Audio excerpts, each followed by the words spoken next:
It's a real privilege, a real honour to be awarded this degree. I started out as an undergraduate here at Wolverhampton. This feels like a little bit of a culmination coming back for this honorary degree.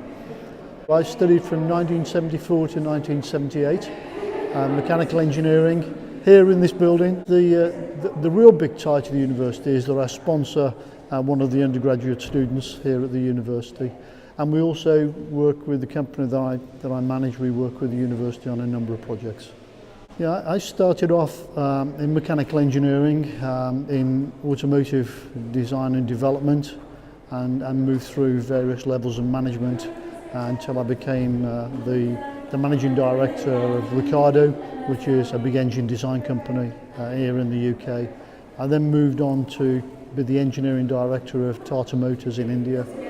And now I'm the chief executive of a company called the Manufacturing Technology Centre, which is all about developing new manufacturing processes.